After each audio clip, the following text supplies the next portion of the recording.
G'day, mate. 40 here. There's a great new song out there that I think everyone can get behind. It's called Try That in a Small Town. So if you're not on board with the globalist agenda, if you're not on board with, one, dominant liberal left ethic just running your life and obliterating what makes small communities and traditional commitments attractive. All right, if you're not on board with that, then you should love this song by Jason Aldean. Man, try that in a small town, right? Sucker punch somebody on a sidewalk. Yeah, try that in a small town and see how far you get. Carjack an old lady at a red light. See how far you get. Pull a gun on the owner of a liquor store. Think it's cool? Well, act a fool if you like. Cuss out a cop. Spit in his face, stomp on the flag, and light it up. Yeah, you think you're tough? Well, try that in a small town. See how far you make it down the road. If you're part of any traditional religious community, such as an Orthodox synagogue or traditional church, all right, you've got that small town ethos wherever you go, even if you're in Beverly Hills or Manhattan. So yeah, try that in a small town. See how far you make it down the road, right? Around here, we take care of our own. You cross that line, it won't take long for you to find out. I recommend you don't.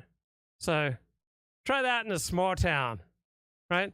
Try that in a small town. Try grooming kids in a small town, right? Try writing your phone number, scrolling your phone number, right, on public restroom walls, all right? Try having random gay sex in public facilities, public restrooms, in public parks in a small town, all right? That stuff might fly in a city. Good luck trying that in a small town. See how far you get. I recommend you don't. Try that in a small town. Because around here, we take care of our own. So you cross that line, it won't take long for you to find out. I recommend you don't. But try that stuff in a small town, all right? Try grooming kids in a small town. Try, random anonymous gay sex in public restrooms, public parks. Try that stuff in a small town. Right, got a gun that my granddad gave me. They say one day they're going to round up. Well, that stuff might fly in the city. Good luck. Try that in a small town. See how far you make it down the road. Around here, we take care of our own. Cross that line, it won't take long for you to find out. I recommend you don't. Try that in a small town. Full of good old boys, raised up right. If you're looking for a fight, try that in a small town. Try that in a small town. Try that in a small town. See how far you make it down the road. Around here, we take care of our own. You cross that line, it won't take long for you to find out. I recommend you don't. Try that in a small town, all right? Try grooming kids in a small town, all right? Try hitting on kids in a small town. Try, hitting on blokes. If you're a bloke in a small town, all right, who's not asking for it, is not looking for it. Try pulling that stuff in a bar in a small town. Try, pushing the globo homo in a small town. Try desecrating the flag, desecrating the cross. Try desecrating the symbols of traditional America. Try that in a small town. See how far down the road you get. See if you can confiscate our guns. See how far you get. I recommend you don't. Right, this is a fantastic song. And of course, they don't like it in the elite media. And apparently, one of the reasons they don't like it was that the music video was shot on a site where at some point in history there was a lynching. So, my God, if there's ever something bad that ever happened on a particular piece of property, then nobody should ever be able to use it ever again, not for any kind of right-wing, traditional, conservative cause, right? So, God forbid that happens, because something bad happens in a place, then conservatives can never use that place. So, the Washington Post, you'll be glad to know, is on the story. Right, the outrage over try that in a small town. Small town, explained. Accusations of racism prompted a country music channel to pull the video, which is set at the site of an infamous lynching and race riot. Yeah, well, I'm not too favorably disposed towards this country music channel that cucks to the globo homo and pulls down try that in a small town, which is just a fantastic song. And good on Jason Aldean. I hope he doesn't cuck, doesn't back down over his #1 new music video, #1 song. Try that in a small town. which combines news footage of Black Lives Matter protests, violence, and crime with lyrics such as, try that in a small town, see how far you make it down the road. Around here, we take care of our own. So yeah, try Black Lives Matter protests in a small town. Let's see how far you make it down the road. But Republicans are embracing Aldean. Good. Country music star Jason Aldean is facing immense backlash over his new music video, Try That in a Small Town, which combines news footage of Black Lives Matter protests, violence, and crime with lyrics such as, try that in a small town, / see how far ya make it down the road, / around here, we take care of our own.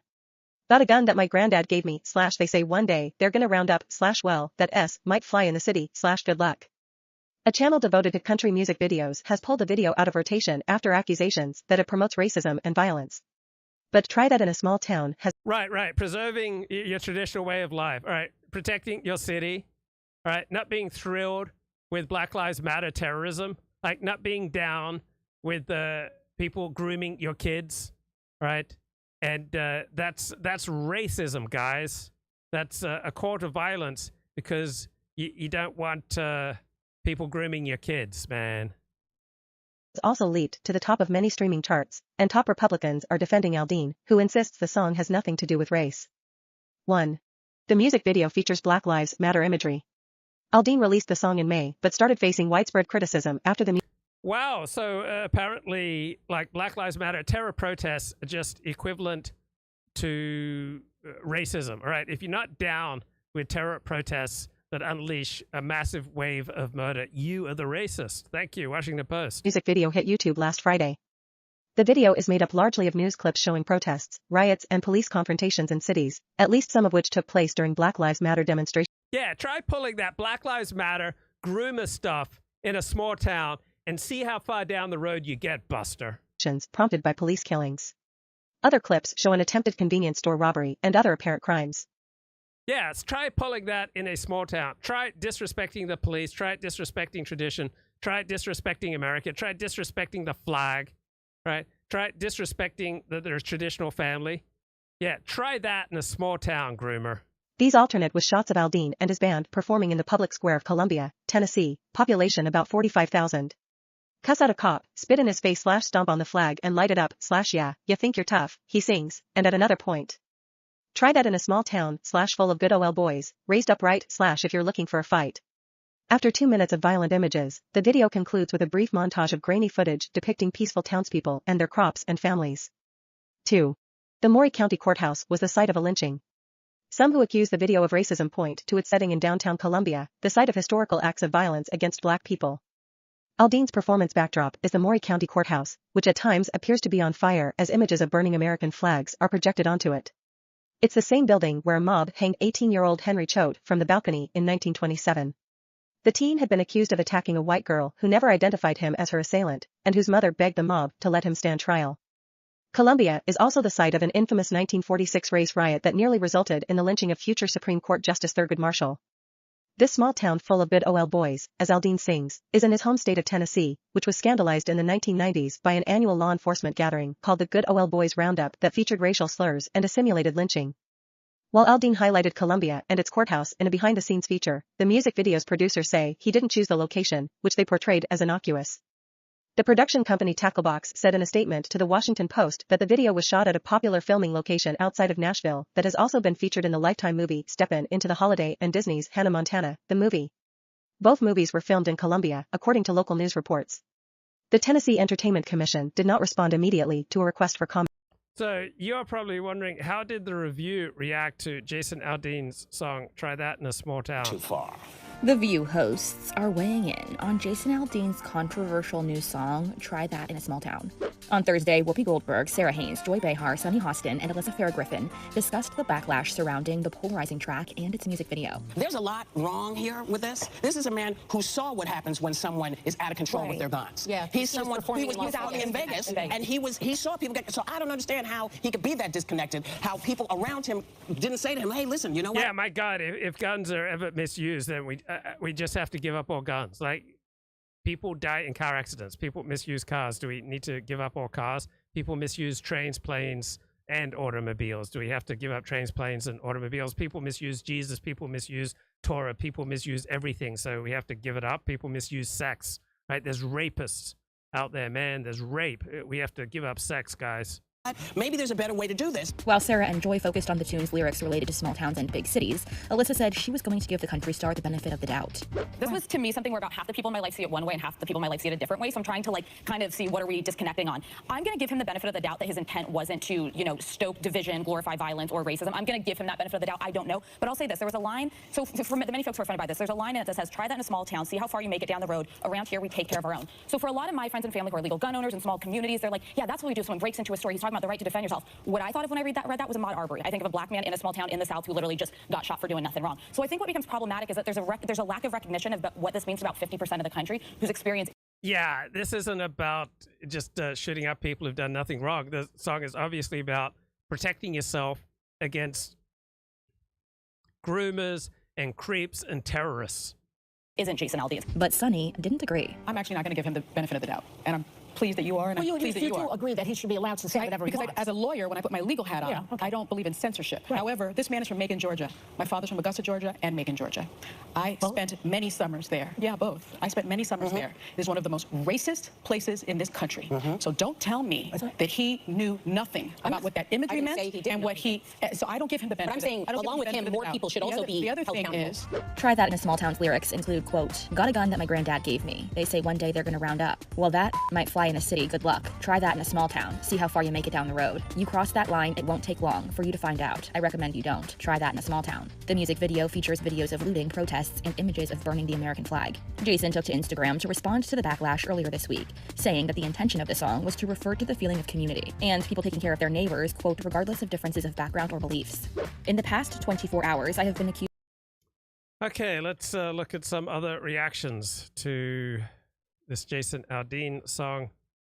Try that in a small town. What you're probably wondering, first of all, is how's the black community reacting to Jason Aldean? Try that in My small damn town. buddy. Hey man, what he made, Dirt Road Anthem? That is my shit. That's what's I play that at least once a week. road. Chillin' on the dirt road. Lay back, swerving like a George Jones.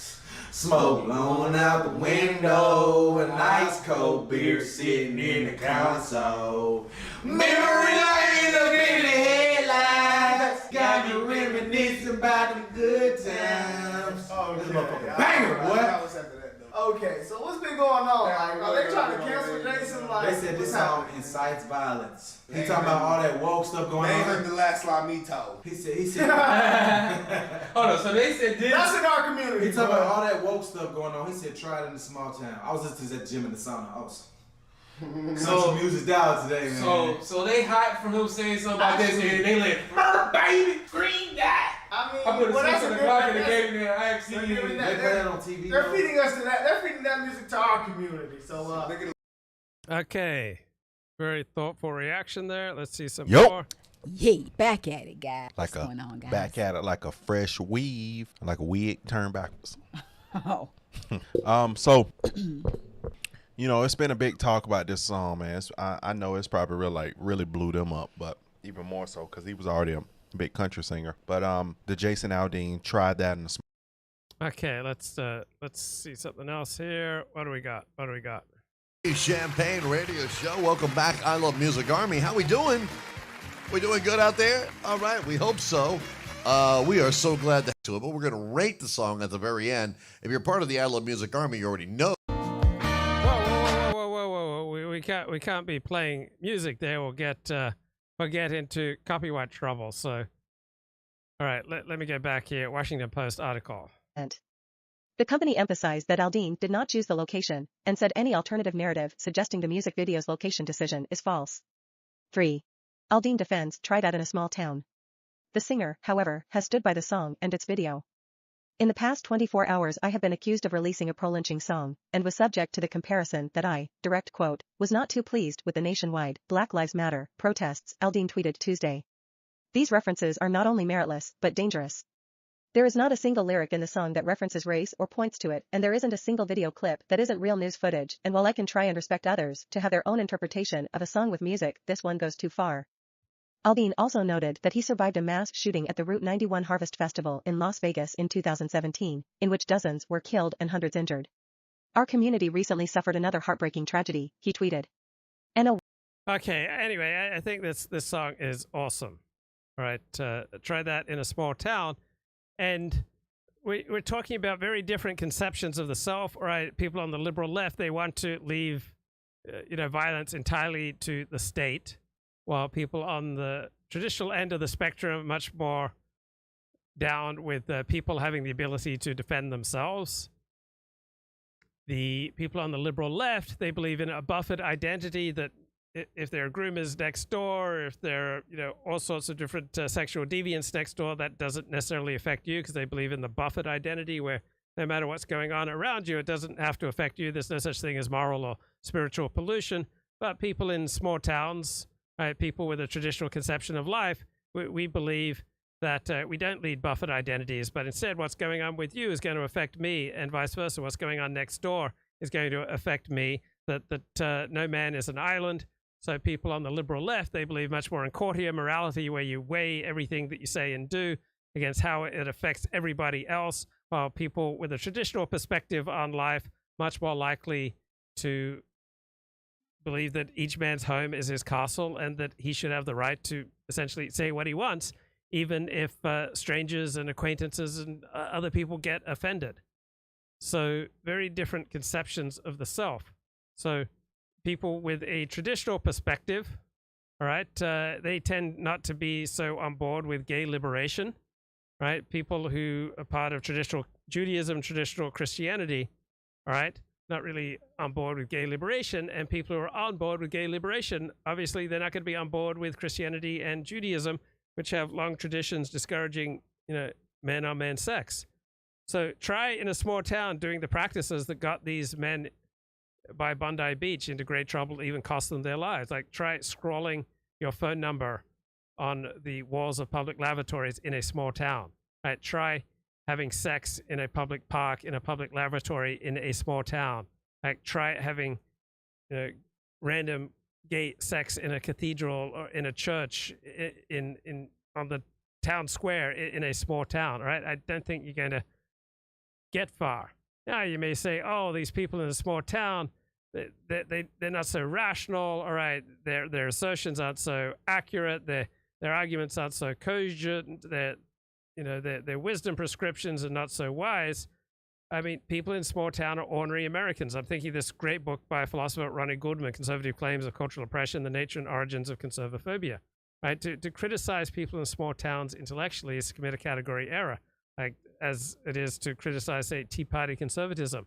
Right? The Tea Party anger is not ultimately driven by intellectual arguments and cannot be brought to an end through intellectual arguments.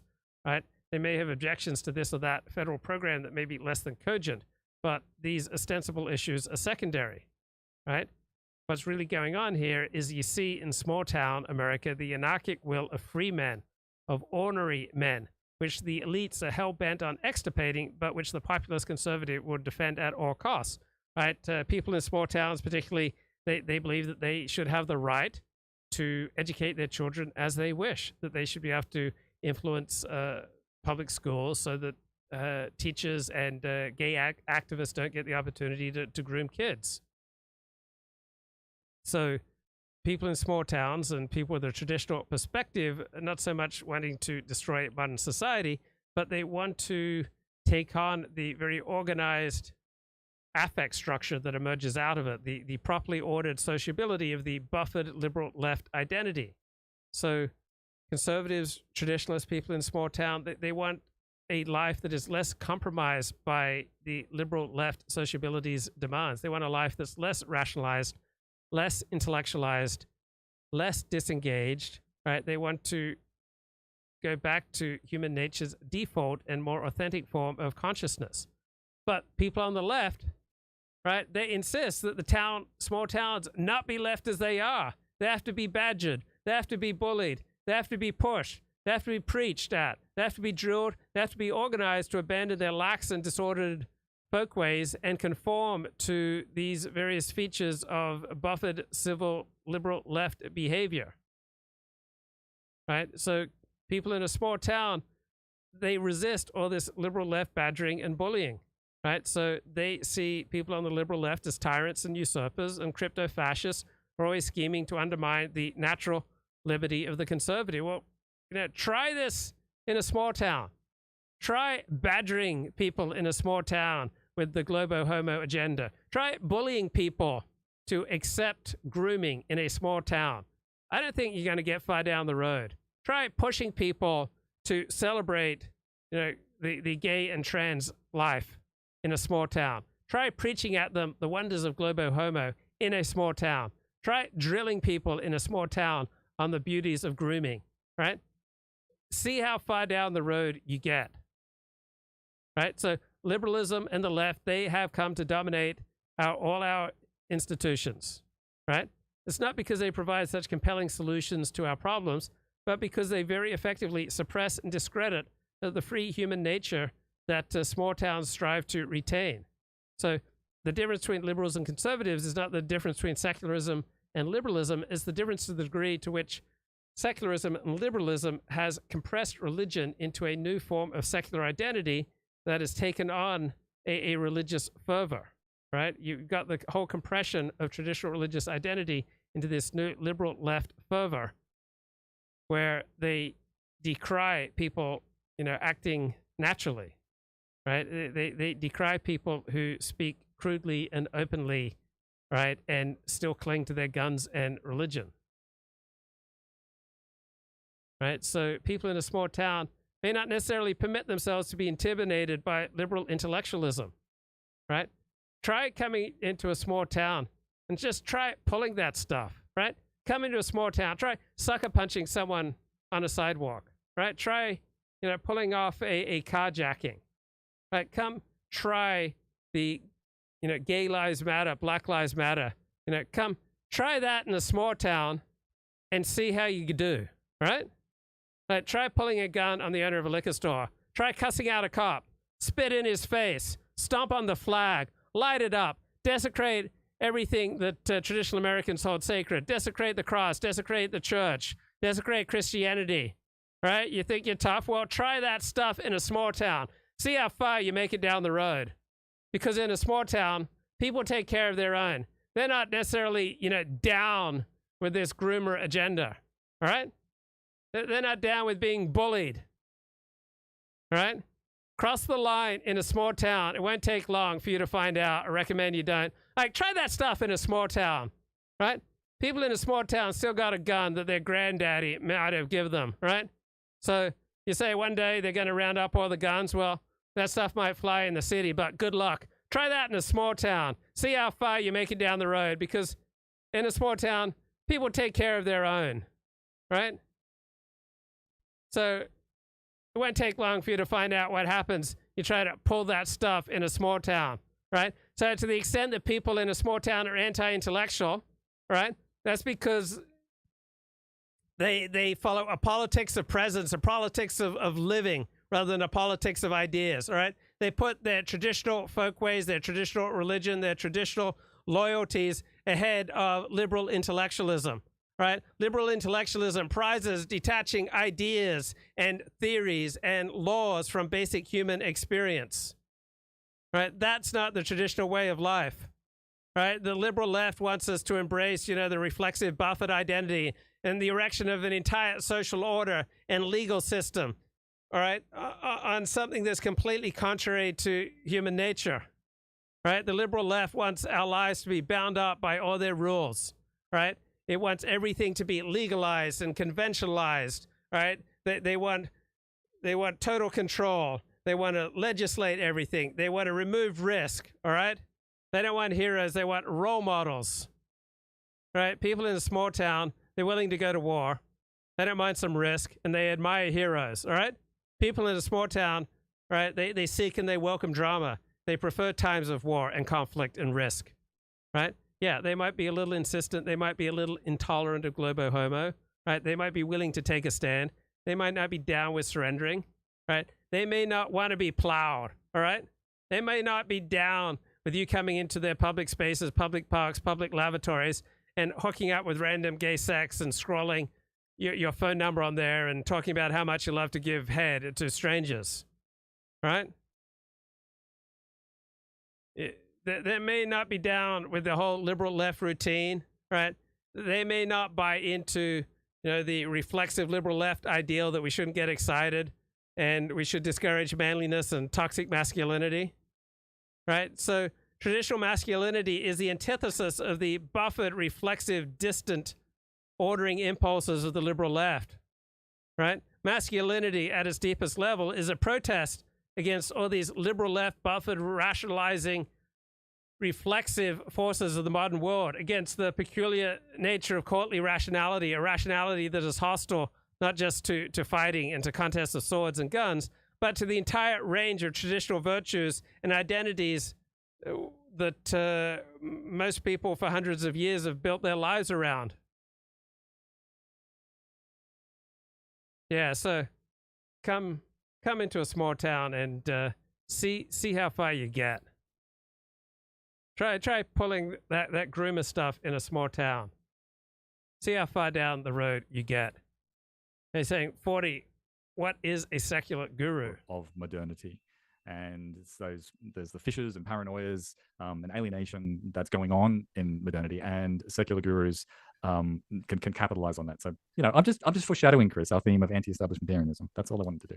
Yeah. So, well, one thing I think to mention here as well, and this is something which people always struggle with, is that when you are defining a category or tribe, for example, there can be individuals who do not fit neatly into the what's that word whenever you have the kind of prototypical figure, right? So you might set a bunch of characteristics that are defining of the group or the kind of person that would be in the group, and then you will find that various people related to a group, embody those features more or less, right? But there is no group where there's no divergence amongst members and everyone is a prototypical example, because that would be I'm a person with brown hair, right? Like these are all overlapping categories. Okay, we got that. That's not all of them are what? prototypical. That's right. So the mere fact that we're covering someone does not entail that we think they're a guru.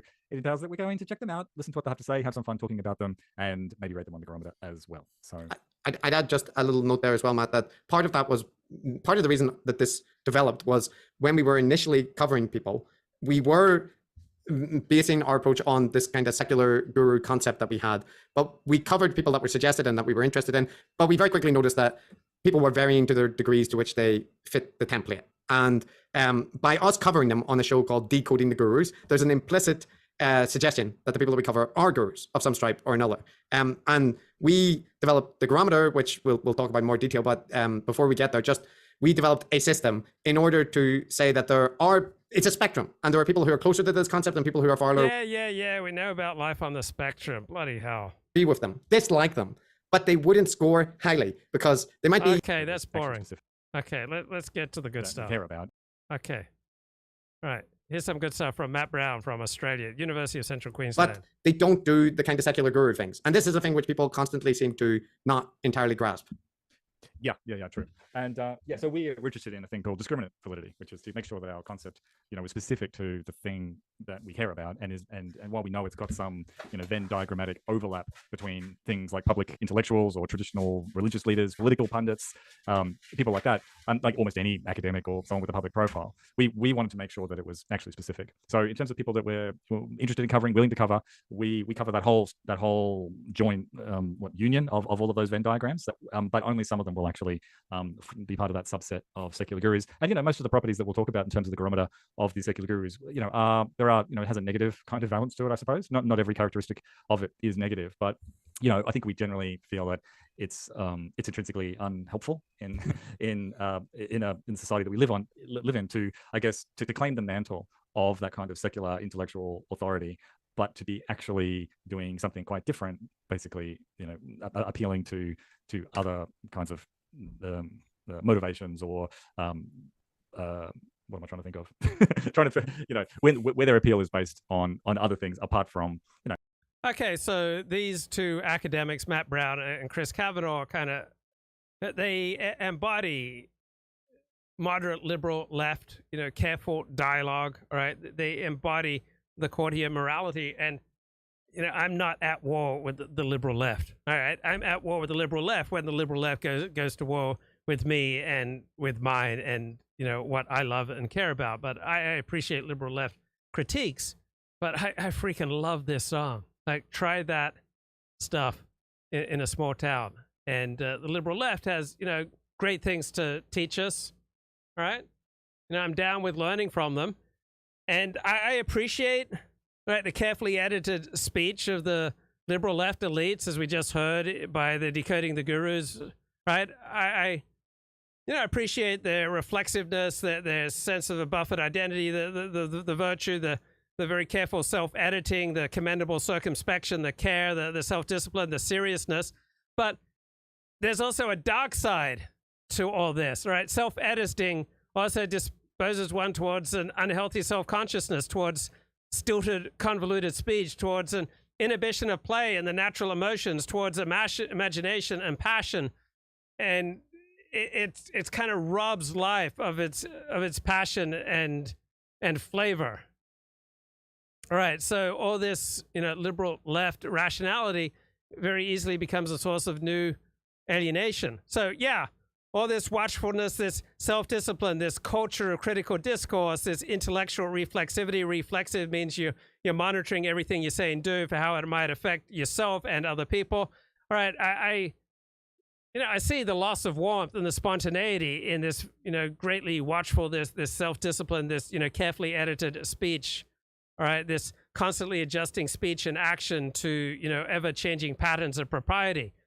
But there's a structured inflexibility, as Ronnie Goldman notes in his book on conservative claims of cultural oppression. All right, there's a disregard of the difference in different situations. There's an ever-increasing insistence on hewing to the required rules of the liberal left. And so people in a small town, conservatives, trads, they tend to, elevate heroes and entrepreneurs, all right? Not the people who get the prestigious diplomas and awards and posts, right? This doesn't come from raw intellectualism, but from the perception that meritocracy means that we repudiate that which is inauthentic, right? And from a traditional small town perspective, much of the liberal left constriction with speech and conduct is inauthentic, it's inhuman. And people in the small town, we get sick of liberal authoritarianism and parochialism. We get sick of liberal condescension towards the masses making messes with their life.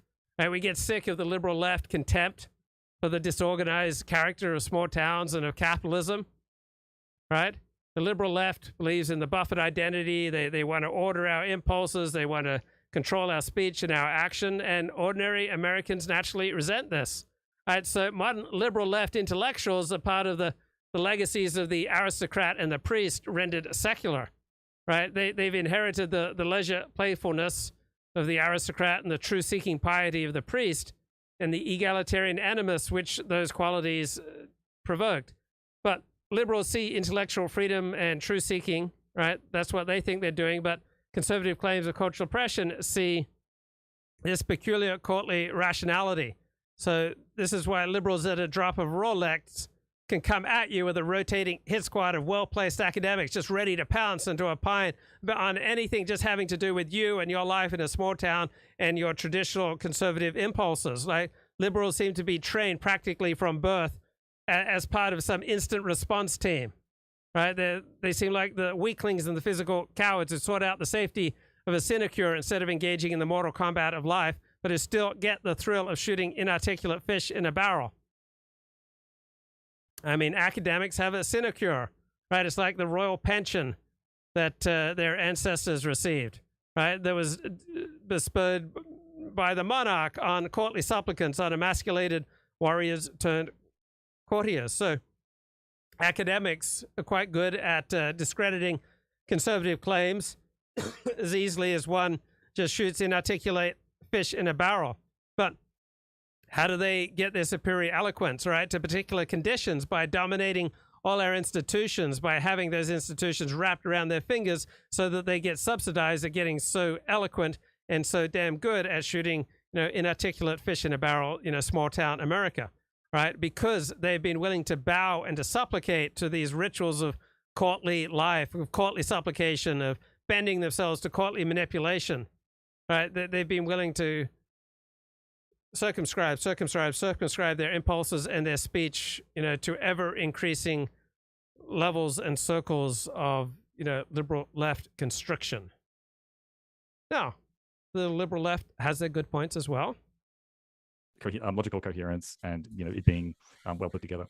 And one of those distinctions from another category, which is closely related and I think important to stress, I talked about this recently at a talk I gave about this topic, is that public intellectual might seem a close fit to what we're talking about. But why it is not is that public intellectuals are people that tend to profess specialist knowledge. However, typically their knowledge is positioned within or being consistent with a broader academic, scientific, or technological field of knowledge, right? The secular gurus, by contrast, are polymathic and iconoclastic. Like, they are positioning their insights as unique, broad-ranging, controversial, that they go against or are kind of in direct competition with traditional theories, right, from established disciplines. And in this way, they're almost by definition antagonistic to established approaches or institutions, and very often like the academic fields that might have birthed them. And where they reference a particular expertise, it is right. So gurus are inevitably anti-establishment, right? If you're part of the establishment, like how are you going to get a large following that is anti-establishment? Public intellectuals, by contrast, they come out of a particular, usually academic expertise and speak from that, and tend to be reluctant to speak on topics they don't know anything about. To be a guru is to make proclamations about all sorts of things you know nothing about. So Bronze Age pervert, for example, he has a particular academic specialty in ancient Greece, but he gives opinions on a broad range of issues, many of which he knows very little about. So he's not so much a public intellectual, he's much more of a guru. Usually used as simply the justification that allows them to go like spread their ideas widely. So they're not constrained in the way that most public intellectuals are by saying, well, I don't know enough to comment about that, right? Yeah, that's right. They don't stand on the shoulders of giants. They are the giants. Exactly. Yeah. So, the Galileo gambit is a relevant thing to reference here, because that is the kind of character that we're talking about. Not somebody that sees themselves as making an incremental contribution to a discipline. Somebody who believes that they've revolutionized the field, but they just haven't been recognized as such. And the tricky thing is, of course, is that, I mean, certain of our gurus would honestly believe that they are like an Einstein figure or a Charles Darwin figure. And a little bit like conspiracy theories, sometimes those figures do exist. They do come along. Right. You have to have an inordinate amount of self-confidence to do what I'm doing, right? To host a podcast, to proclaim opinions about all sorts of different topics. And so what I'm doing tends to appeal to people with grandiose and narcissistic conceptions of themselves. Okay, let's get back to, this is Steve Champagne, his reaction to Jason Aldean's song, Try That in a Small Town. Whoops, come on, stop that. All right, the latest from Jason Aldean, Try That in a Small Town, Steve Champagne radio show. Now, for those people in the I Love Music Army, you know how we rate the song. You know that. And how do we do that? Well, it's simply this. 5 stars is the greatest song of all time. 4 stars is totally awesome. 3 stars is just average. It doesn't suck or anything. It's not a bad song. It's just an average song. 2 stars is not very good. 1 stars means... oh, shut up. And I think they will be popular for now. But I think you're going to hear in 5 years Big Green Tractor and Hicktown and some of the other songs that Jason Aldean has done, and this one is going to get buried. I don't see this song in a greatest hits record coming up in the next 5 years. I just don't. I'm not saying it's a bad song. I'm going to give it 3.5 stars, 3.25 stars. It's above average. It's pretty good. He had a lot of important things to say. I'm not going to get political here. That's not what I do. I do music. I talk about music, entertainment. That's what I do. You want to go to politics, you better go to some other channel, because I talk about music, and I'm not going to get political here. I think Jason Aldean has the absolute right to make any political statement that he wishes to make. I just don't think this song is going to last more than 6 months, maybe a year, and then I think they're just going to play other Jason Aldean songs. I mean, is this song in your top 10 songs of Jason Aldean of all time? I mean, tell me, I Love Music Army, you're a Jason Aldean fan right now? All right, this is Steve Champagne. I think this is a fantastic song that absolutely captures the moment, but you're saying cut it out with the low IQ crap, 40, get back to what is a secular guru. Chris Kavanaugh speaking with Matt Brown. From time to time. Right. But, so what am I trying to say? I can help you out, Matt. I can help you out. We don't believe them. No, that's not it. Although that's true. We don't. But so the amount of people claiming to have revolutionary insight that is going to completely transform a field dramatically outstrips the amount of people who actually do that. And the way that you can spot the difference is when somebody revolutionizes a field, they don't need to tell you that they've done that because history records it, that they were vindicated, that everybody else was proven wrong, right? And that's very rare. It is rare, and often when you look at the popularized version of the story, it's not as simple as presented. But if somebody is declaring themselves as a revolutionary figure, somebody whose new approach to evolution is going to upend the field, but right, be very skeptical. All right, if anyone proclaims that they have revolutionary ideas, right? That's a good point. They haven't actually had any impact on the field, and their primary output is a podcast where they talk about culture war topics and anti-vaccine issues week in and week out. Yes, they may. Look, you want to have the best possible relations, with everyone in your life. So if you're at Bondi Beach, you want to have the best possible relations with, people at Bondi Beach. If you're in a cave at Bondi Beach, all right, you want to have the best possible relations with everyone in the cave with you. Come on, man. In the future, turn out to be completely vindicated, and the Bill and Ted future where there's statues of them as a great man, I'll put my money that is not what happens. And they enter the annals as a pundit, a guru, wannabe guru online that is not remembered in the annals of history, except as notable conspiracy theorists or delusional gurus or that kind of thing. So yeah, if you're a real revolutionary guru, you don't need to tell people that. Other people will introduce you as such. Okay. All right. So let's, that's enough, I guess, summarize. Yeah, that's a great point, right? If you're good at something, or if you have revolutionary theories or you have a galaxy brain, you don't have to announce it. You don't have to tell other people that this is true, right? Just let other people to say it for you. Right? It is poor form to compliment yourself. Overview stuff. Yeah. Let's get into the Garometer itself, and we're going to talk about a few different things, the different facets of the Garometer. And one thing to say at the beginning, I don't know how much time we'll have to actually talk about the interrelationships between these things, but what I'd just like to say to people is that they are there. These things tend to be correlated with each other. The reasons why are kind of interesting, still a matter of... Whoa, let's see. Fox News is talking about Jason Aldean. Let's go to this. Backlash is real. This Jason Aldean thing is a very clear example. Bud Light, another big example. People are fed up and they're taking action, and they're serious about it. Well, and you love to see it. And let's be clear about Jason Aldean. His sin's not the words in his song. It's not the location of the shoot. It's being a conservative. That's his sin. That's why he's being punished for not submitting. But the problem right now is Republicans for too long, conservatives for too long, we've had this mentality of live and let live as long as it's not bothering me. And why we've done that, the left have taken over our institutions. Now we're being inundated with this woke crap. Even country music is woke. I mean, the CMT 2023 awards had drag queens. They feature drag queens. And so conservatives now are so fed up of being inundated with all this stuff that we're fighting back. We're flexing our muscle. And these companies need to be punished. We have to do this because they're trying to shut us out of society, and we can't allow that.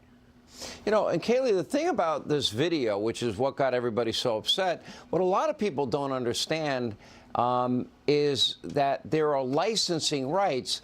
That particular building, they tried to call it the lynching video, was used in the Hannah Montana movie, a Lifetime Christmas movie. The images that we see of violence, guess what? They're all real images from the 574 riots in the summer of 2020 that most Democrats and most in the media mob were lecturing us were mostly peaceful protests that killed dozens of Americans, injured thousands of cops, and caused billions in property damage. If that's peaceful, you need a new definition for the word. Exactly right. And the leftist backlash to the song is pure hypocrisy because you're right. I don't remember anyone accusing Disney of racism when they filmed the Hannah Montana at the Maury Courthouse. I don't remember anyone accusing Hallmark of being pro-lynching when they filmed a recent Christmas movie there.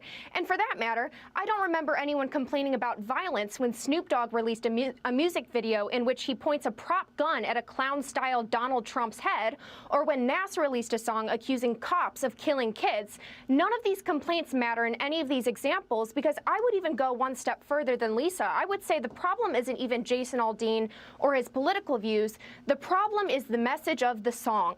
The problem is that the left hates the idea that there are entire communities in America that believe in what Jason Aldean is singing about. They believe in faith, they believe in family, they believe in community. That is what the left hates about this song, and that's why they're trying to cancel it.